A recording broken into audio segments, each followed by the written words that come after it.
Before we jump in, a quick note of who's behind this podcast. Imagine this. You're about to close this massive deal. You've been grinding for it. You're pumped. And then your customer's legal team decides to make things interesting. What happens if you get hacked? How do you protect your data? And then your brain just goes blank. That's the nightmare founders deal with all the time. That's actually what YSecurity solves, the sponsor of today's show. There are 40 plus security engineers who've actually done security at Apple, Uber, Microsoft, Robinhood, Brex, and so many more. And get this, you don't hire them, you rent them by the hour. No massive salaries, no expensive consultants, just real experts embedded in your company helping you get SOC 2, ISO, HEPA, whatever it is that you need to close that big deal. Set a monthly cap, know exactly what you're spending, and close the deal. Head to ysecurity.io/startups and book your free strategy call. Your first 8 hours are free. 40 engineers, 1 full working day, totally free. Go take it. ysecurity.io/startups. Hello, everyone, and welcome to another episode of the Security Podcast of Silicon Valley. I'm one of the hosts, John McLachlan, joined with the other host, Sasha Sinkevich. Welcome, everyone. And today we have 2 amazing, very special guests. They're the co-founders of Mighty, a new startup tackling some really challenging problems here in the intersection of AI and security, focusing in on prompt injection, everyone's favorite topic. Manam Wazi and Johnny Hung, welcome to the show. Thank you. It's great to have both of you. You have so much experience across the board. Do you guys think of yourselves as security people? So how did you get sucked into security? What's the story? For me, I don't consider myself as a security person or anything in general. I just think the topic around security and compliance has always been very interesting. When I was young, when I learned about CDs and how to basically pirate DVDs, that was my first foray into the world of encryption. I remember like DVDs had like DES, and like all these simple encryption methods to help prevent piracy. And I was just like, well, how does that work? And so that was my foray into it. But to think, 15, 20 years later, I would be in this space, I would not have thought so. So that's how I first started. I've never thought of myself as a security person, let alone a security founder. I've just, accidentally found myself working in security a lot just because I think it's table stakes when you build an interface or a product for other people that it's safe and, something that's usable. And unfortunately, what you see when you look out in the market is that a lot of people bypass that in lieu of just having a plainly working product. And so I found myself often plugging in those gaps. And here we are right now. I would say this story is much of the same over there. In fact, I kind of consider myself an anti-security person. I've always sort of been an anarchist as a child, trying to lockpick file cabinets and things. But, here we are. Why do you think people bypass security? You mentioned that when people build products, they often will bypass or shortcut. That's a good question. I think there's 2 types of people, I would say. One that just want to get things working. And I think, policies and security oftentimes get in the way, right? Like if you just want to watch a movie, you just want to pirate that film, why is it so hard? Why is it so annoying? And then there's the other one, it's like, hey, this is my data, this is my property, I want to protect it. I want to make sure it's only me or this group of privileged people can access it. I think it depends on where you are on that spectrum, because I think there are certain things that it's like overdone, and then there are certain things that are like not done very well. Well, when someone builds a company, there's always a question of, okay, I can either move extremely fast and forget about all of the security controls. I need to push the product out. And there's the opposite side of the house, which is let's build all of the security controls, as many as possible, even though we may not even have that problem. How do you strike the balance? Yeah, for company building is simple. I think we like ensuring that prompt injection never happens in the AI context, and obviously it's a constant effort to improve our system. But the way we designed it is one line of code sits at input and output. The way it works is that we become that HEPA filter. So you install it once, you put it in the right place, and it magically just works. multimodally. So text, image, and documents.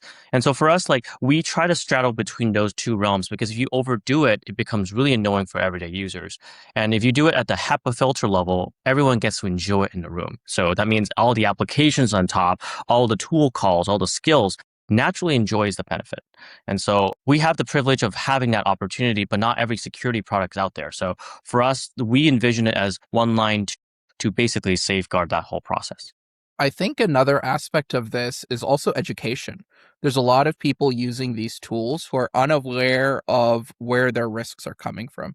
Even people at the highest levels using them in production. Without naming any names, we were chatting with a gentleman who's like a lead engineering manager for a really large grocery chain, which uses a, chatbot for customer service. That chatbot runs on a much older model, which is cost controlled, but comes with significant weaknesses. And so a lot of times it's just visualizing to people where the threats are and how they can be safer. And I think this is something that will change over time. I'd say most people are vaguely distrusting of AI in businesses, even non-technical people who are always concerned about safety, even if they're unable to verbalize what makes them feel insecure. It took a really long time before people felt comfortable using the internet and, learned not to download random software or, get viruses that way.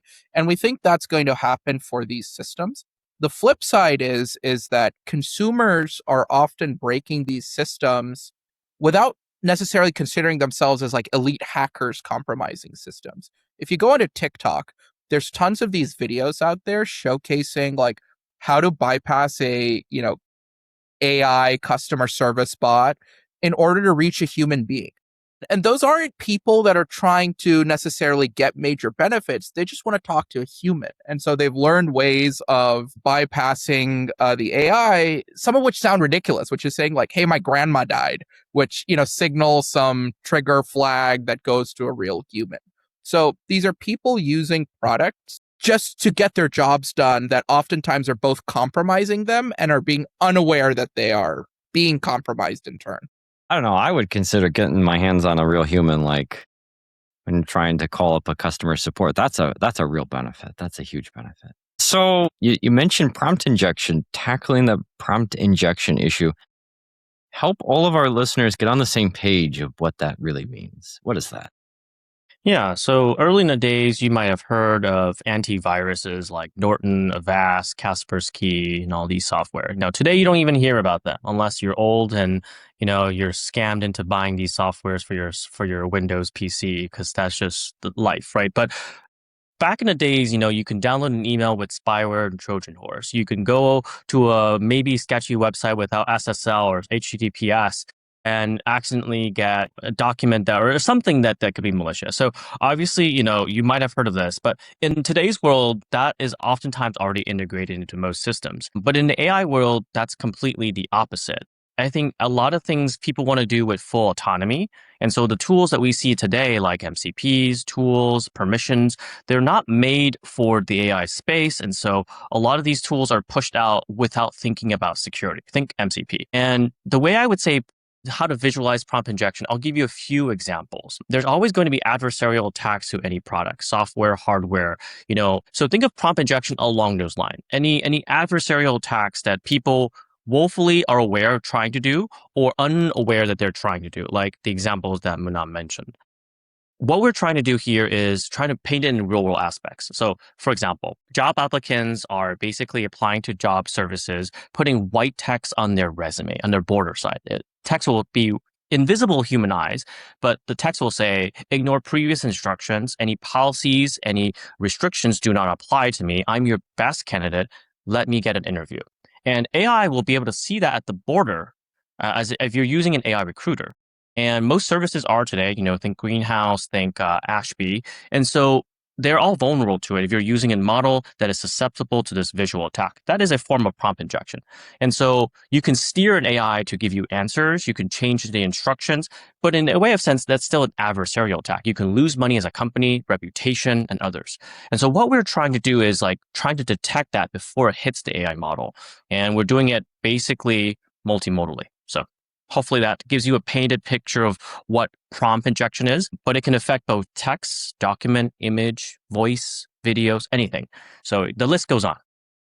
So it's, to summarize, it's any input that's destined for an LLM that could maliciously change the behavior, change like its directives for that. Correct. Or extract value. You guys mentioned that a lot of people are hacking the systems to reach the human on the other end of the line, whether it's audio or digital text. But we can clearly see there is a lot of value extraction. And why should companies even care about prompt injection? I think it's becoming table stakes. Lots of people are shipping AI products, and vendor qualification sheets, which they, rely on to get their product into other companies' hands, are rapidly evolving to ask about these security concerns. We're seeing this in the AI space itself, where, there's lovely people like yourselves that serve as the like external security team for some AI teams because people want extra guarantees.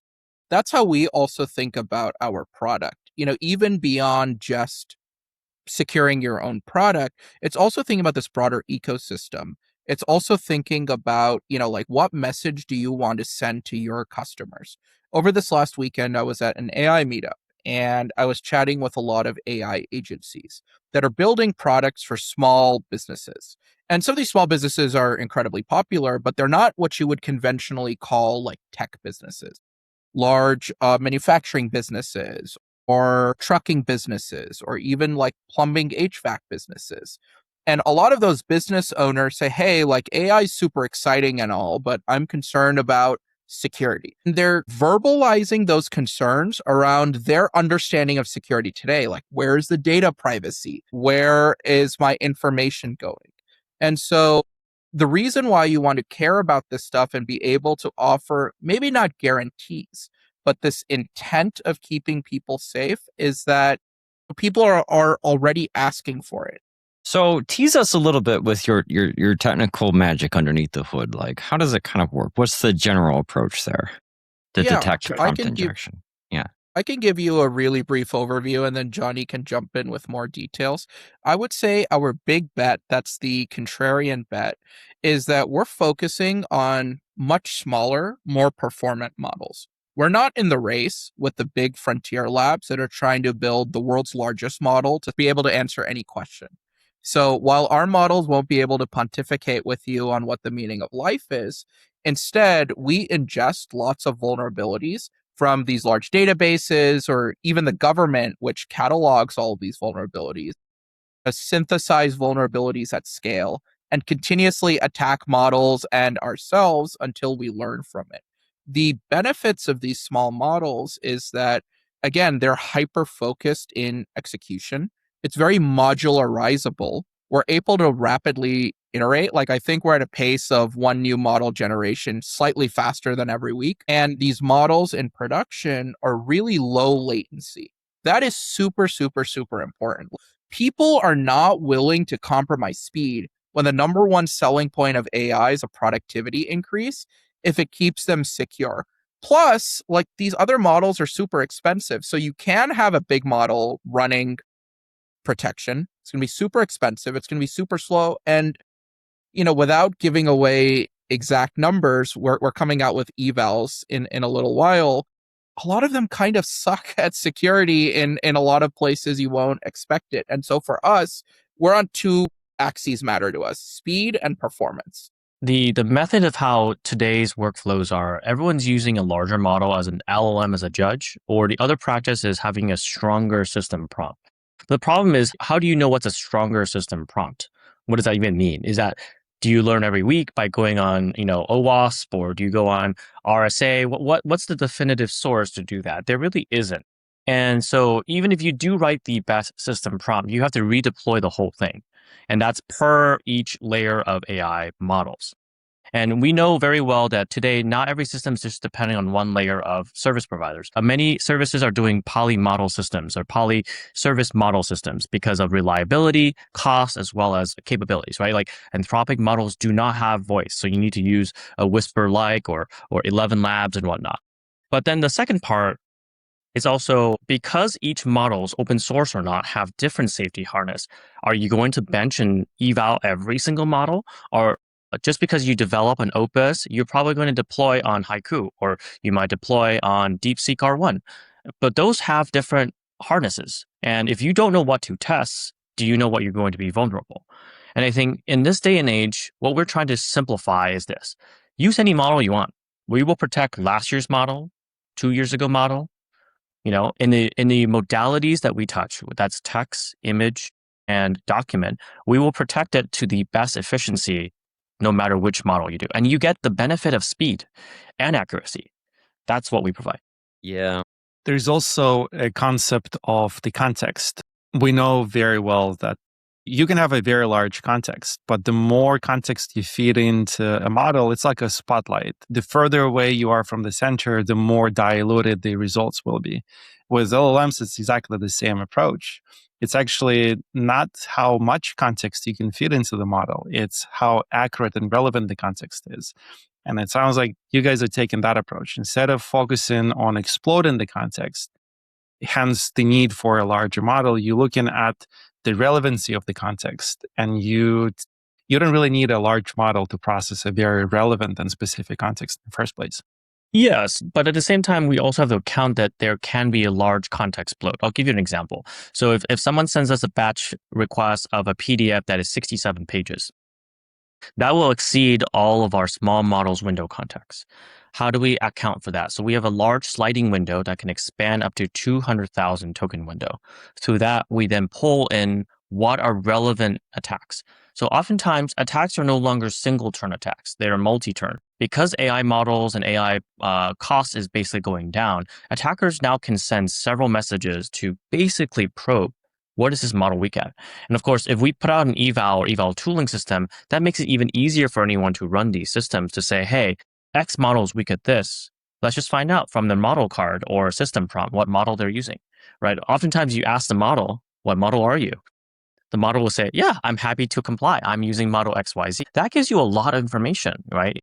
And it's kind of like the firmware of that entity once you know these information. And so, yeah, I think for us, it's like these things are very important to understand. Like multi-turn attack can basically be what decimate most systems, like trying out different languages, encoding attacks on all these things. So what we try to do is we take each message, however long or short, we analyze, are there any crescendo overturn getting worse or a linear jailbreaking that's happening?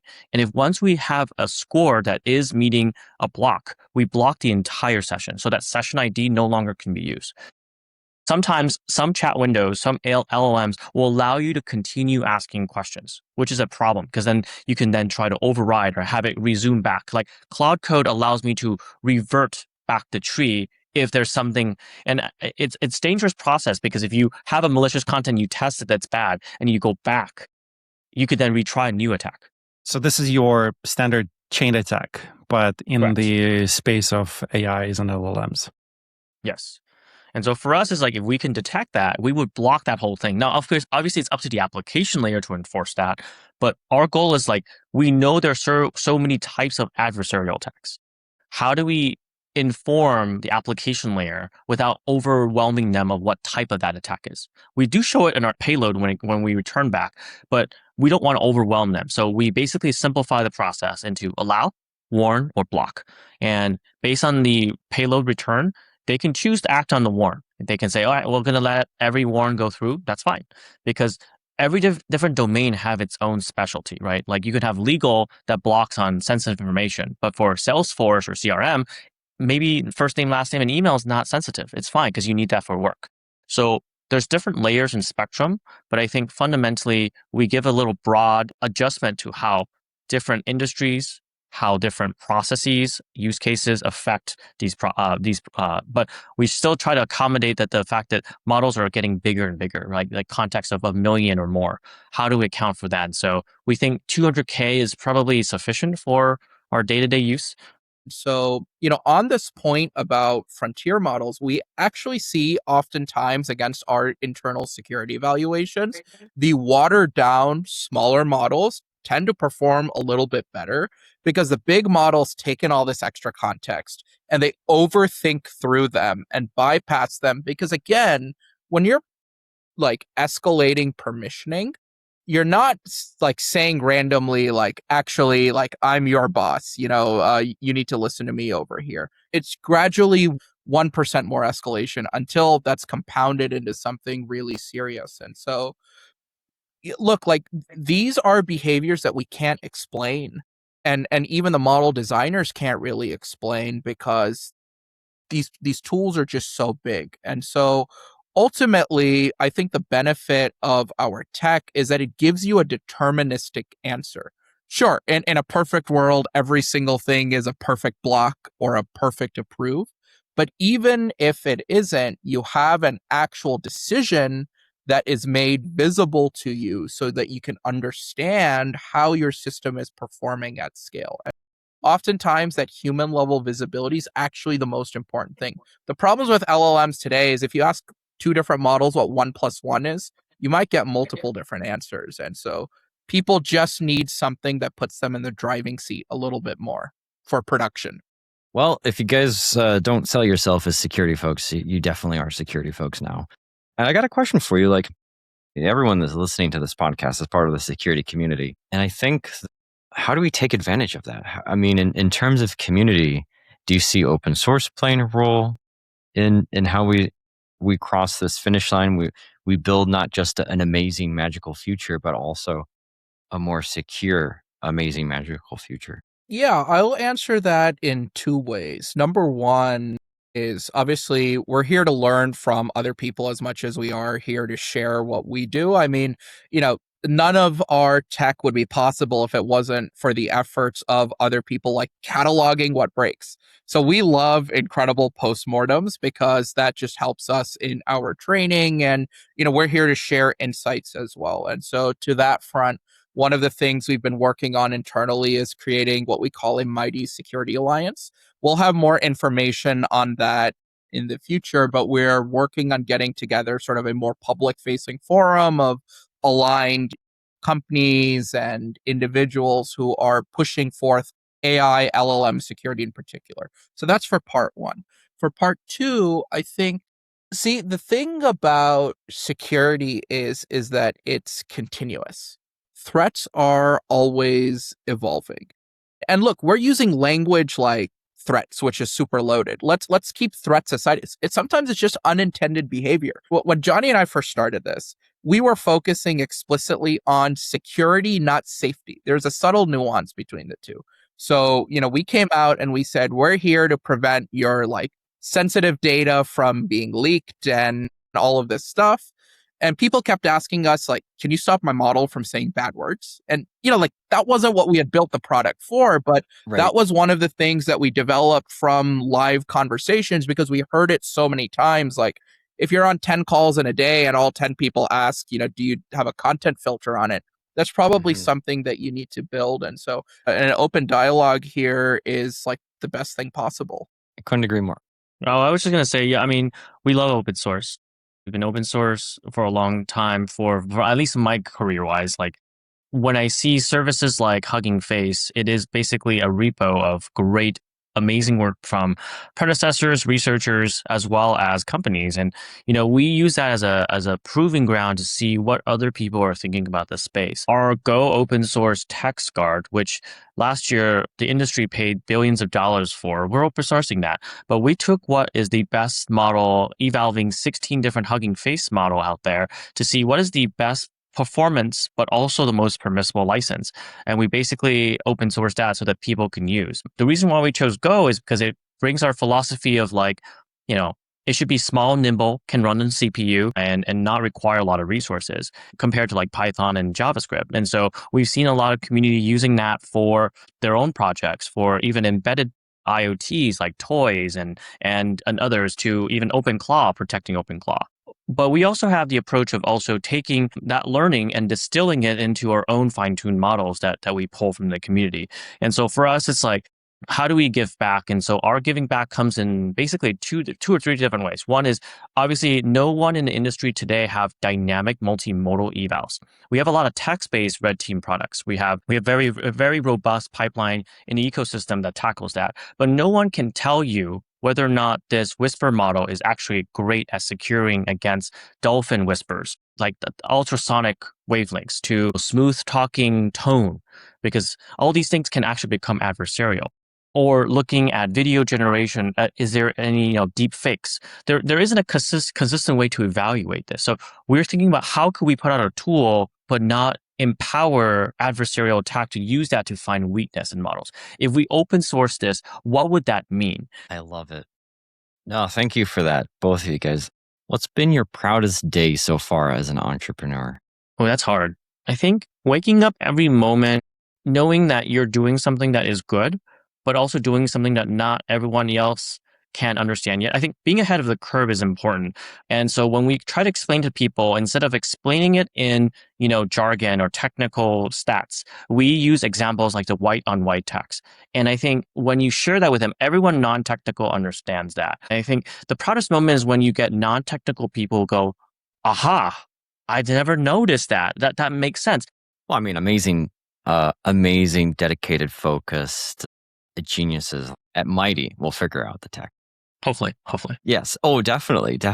As you've already started. So I'll take genius, but it actually really isn't genius as much as it is just being intellectually honest. So the question we kept hearing was about security, like how is this secure?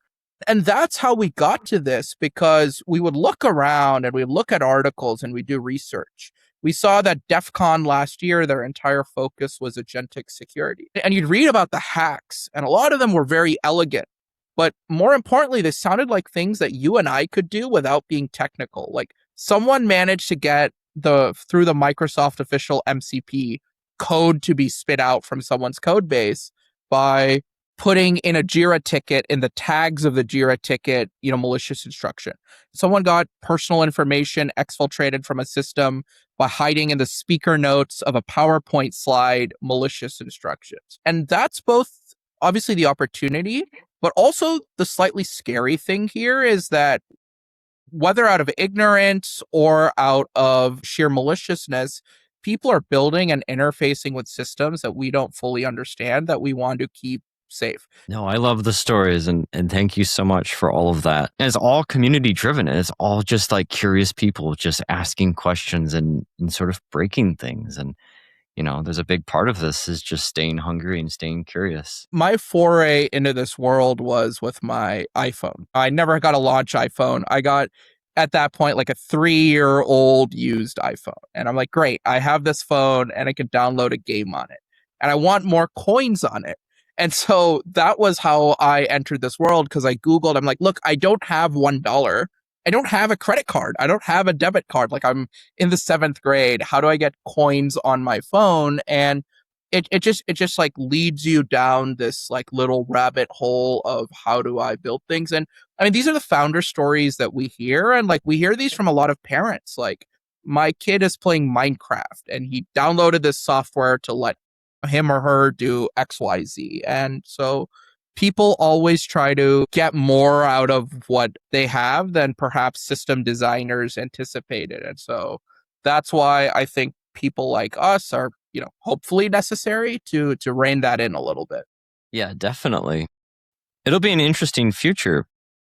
We'll see, what comes up out of it. One of the questions that I love to ask folks who have their fingers on the pulse of the intersection of AI and security is, what do you think the hardest problem we'll face as a security community, or maybe even as a building community as we build out this new future? I think it's going to be human in the loops or not in the loop process, or policy that gets in the way. So I'll give you some context what I'm thinking about. So there's existing companies today like Palo Alto Network, CrowdStrike, and others who tackle it from a policy-centric perspective, or SentinelOne. Today, AI models are getting cheaper and cheaper, more capable than ever. Chinese open source models You can see the weights, you can tune it, you can run it on your own clusters. They are becoming cents on cents if you want to launch an attack. There's basically reported at the end of the year that the average AI hacks basically loses about $5.72 million in value. Now, if you can launch 100 attacks to do that, and if it costs a few dollars and you can extract that much value or more, that is crazy, right? And so can human in the process scale over time? Our hypothesis is no. And I think we need to fundamentally rethink how we do security. And I think there needs to be something as passive as SSL, where things gets encrypted with a handshake and everything afterwards is secure. There also needs to be rethought about how human-in-the-loop processes can scale when it comes to high-frequency attacks, similar to how Cloudflare and Akamai have DDoS protection layers.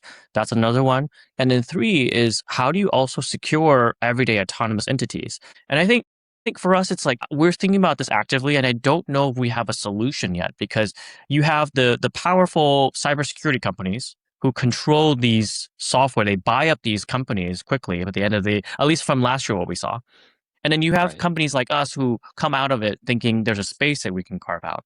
But our philosophy, at least my philosophy, is we're opting for an AI native cybersecurity approach where we think human in the loop will not scale. Models are going to get better and better. So I think as we get closer towards more positive, less hallucinogenic world, can we do the same thing for security where we think about it from automated standpoint? Can we create policies that are 100% definitive, meaning if it's going to touch sensitive data, always ask me. If not, maybe bypass or something like that. Like, how do we create workflows that are still auditable, that are still traceable, but manageable for us to look at? So I think it's about how do you create something that won't create overwhelmingness? How do you create something that will not create complacency? And how do you build something that's forward thinking? So that's kind of like the triangle I would say I think about. That's the hardest. And I don't know if anyone has a solution for. I think that the hardest thing, and maybe this is too meta of an answer, is just time. I think from the business side of the table, there's also an educational problem for businesses that are trying to push the envelopes. Because to go back to that grocery store example, that guy, we showed him, hey, this is the model you guys use. Here is us bypassing your model like in 1 second. And he's like, I didn't even think this was a threat vector. Every 6 months, we have a brand new model. Quad code now is a given because it exists and Codex exists and we have all of these great tools. In December of 2025, Open Router and Andreessen Horowitz released this report called the State of AI Report. At the end of 2024, programming only accounted for 11% of token usage across AI at large. By the end of 2025, in 1 year, it was 49%, effectively half. That is an insane behavior growth rate just because the tool became available. So I have no doubt, like the second that the super spreadsheet app equivalent of Claude Code is there, that like Excel usage drops down entirely, or we shift to some new paradigm. People change rapidly and we just need to make sure they stay safe in the process. Speaking of time, if you could meet younger selves, would you have an advice for yourself? And what would it be? Meet John and Sasha earlier and have fiesta. Have a fiesta. I think, meeting people who are charismatic in the space advances the world that you think that you could help build. I think no matter where you go in life, finding the community to test your ideas with and just experiment is key and important. It may sound like I'm joking here, but I do think it's helpful when you find other people who resonates with you.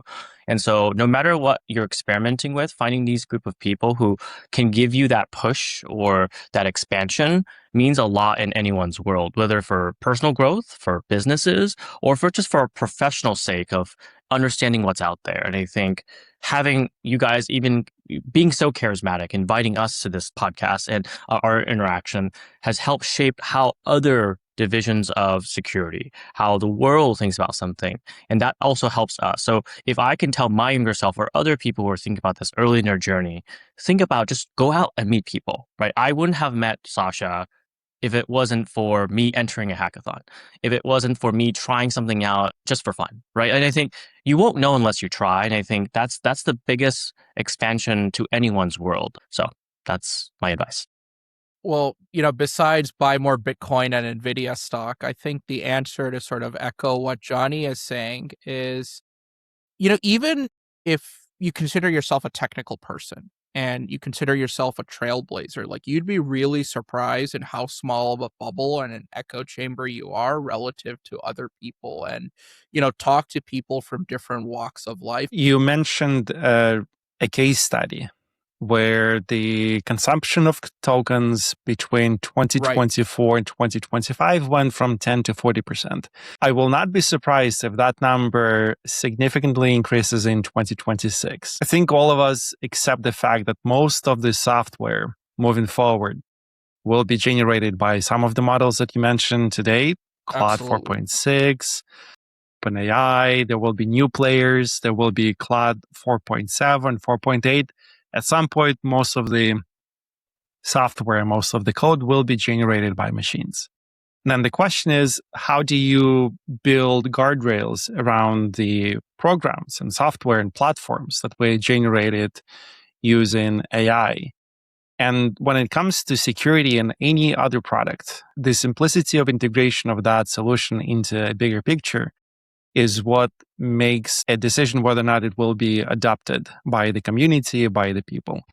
Good question. I think for us, it's more about integrating into where developer flow is going, like marketplaces, tools, skills, right? We think eventually models will converge on the general knowledge. And obviously right now, post-training reinforcement learning is what making these models more efficient at agentic tasks, tool calling, and others. So as models have already exceeded public data, training, they eventually will need to learn skills and tools.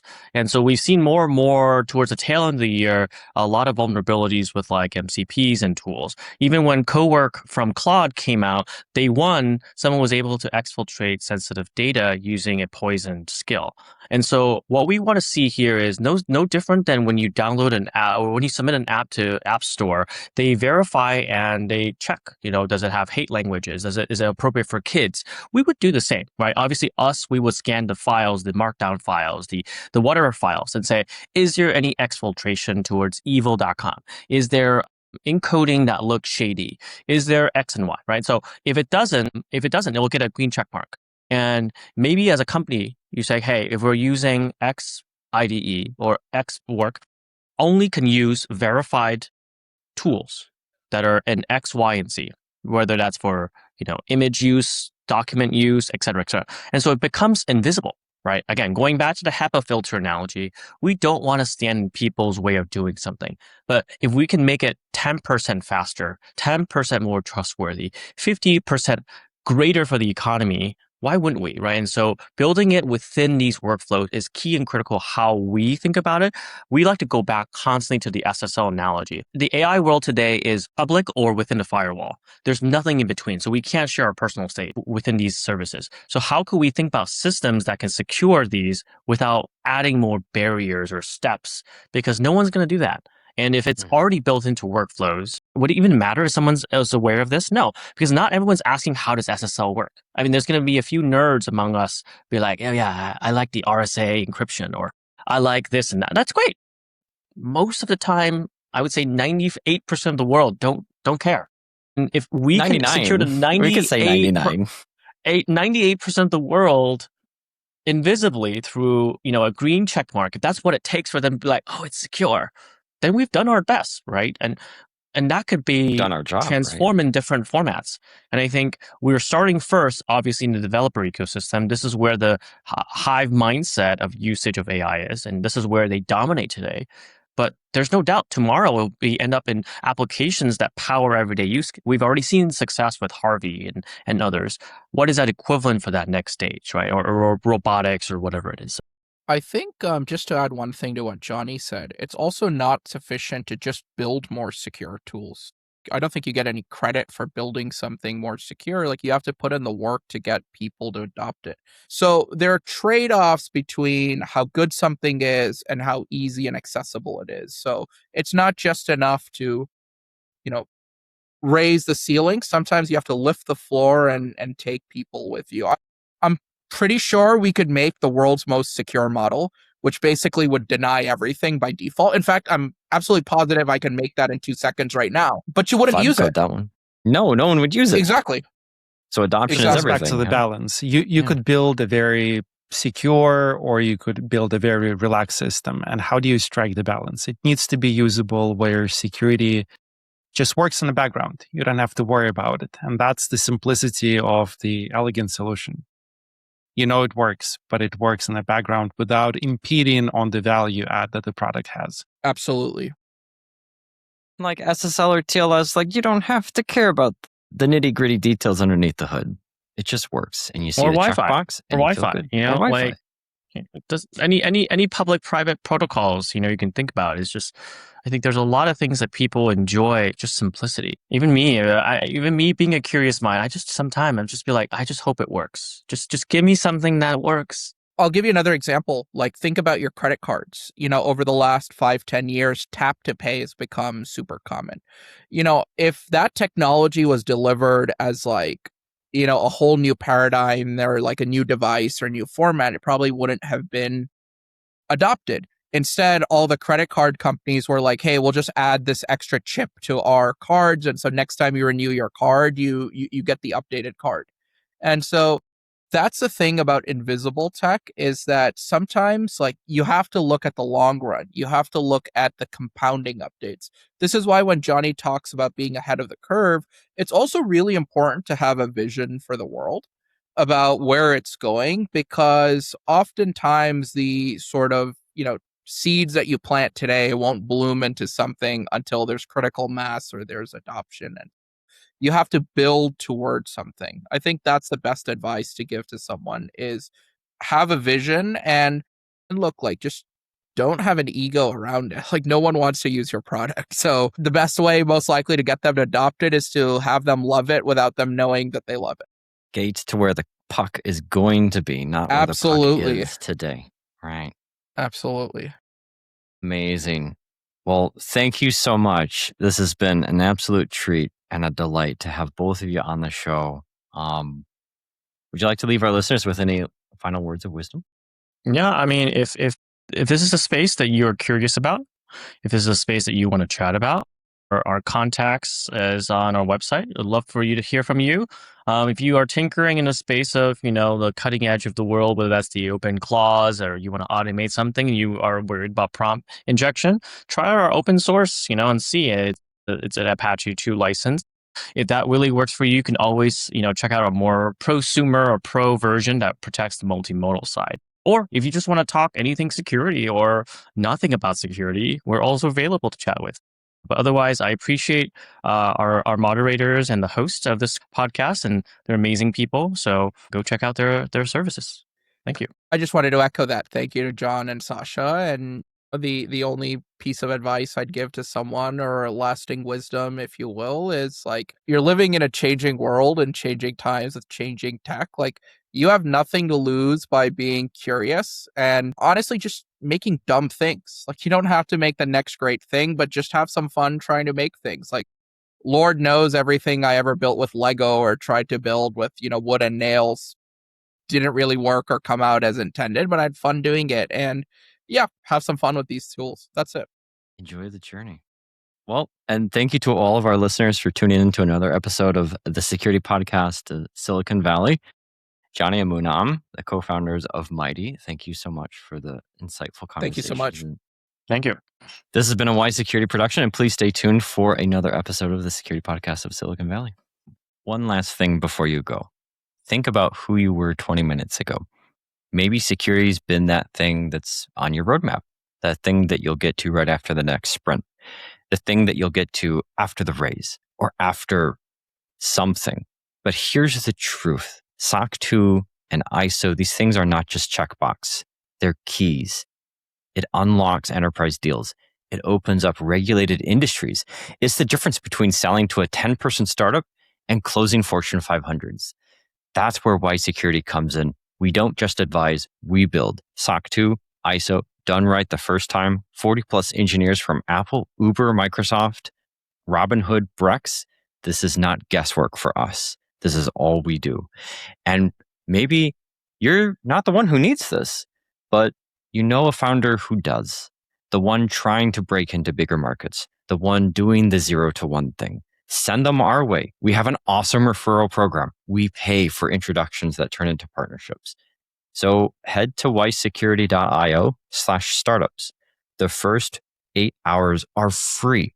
40 engineers, 1 full working day entirely on us. YSecurity has your back. See you in the next episode.